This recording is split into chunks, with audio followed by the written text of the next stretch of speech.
Kerr.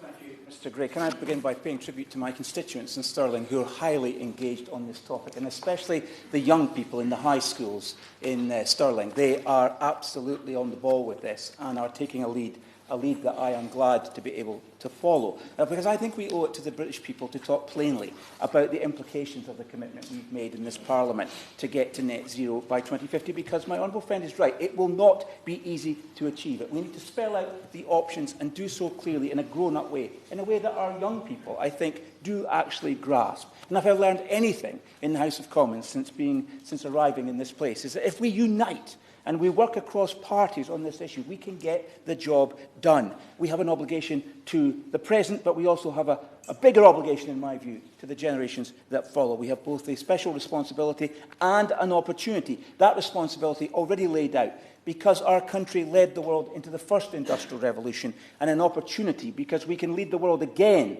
in the development of new growth technologies, clean growth technologies and new clean growth industries. There is a first mover advantage to be taken, and I urge the government to be bold and to take a lead.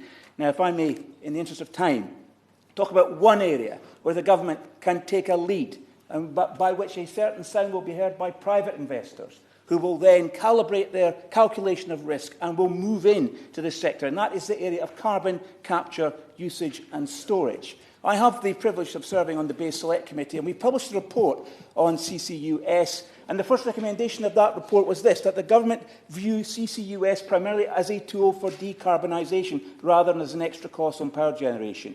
Deployment should be priorities because CCUS presents an opportunity to reduce the overall cost of meeting the UK's emissions reduction targets. That's what the report said, and it went on. Our view is that the government should be ambitious and clear, and we recommend that the government set a specific target to store 10 million tonnes of carbon by 2030, 20 million by 2035 to keep the UK on track to meet its 2050 climate change targets as recommended by the CCC. However, Mr Gray, once the committee received the government's response to the committee's report, the chair of the committee felt the need to write, with our support, to the Minister of State for Business, Energy and Clean Growth, stating, quote, "We are disappointed by the response's content. It barely engages with the arguments made in our report, but instead appears largely to repeat previous policy statements." End of quote.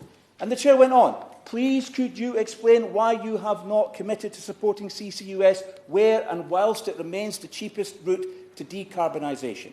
So, Mr Gray, in the context of this debate, may I ask the Minister, on this very important element in our work towards 2050, to the decarbonisation of our economy, may I use this opportunity of this debate to ask the Minister for his response to that positive encouragement to make a positive decision from the Select Committee?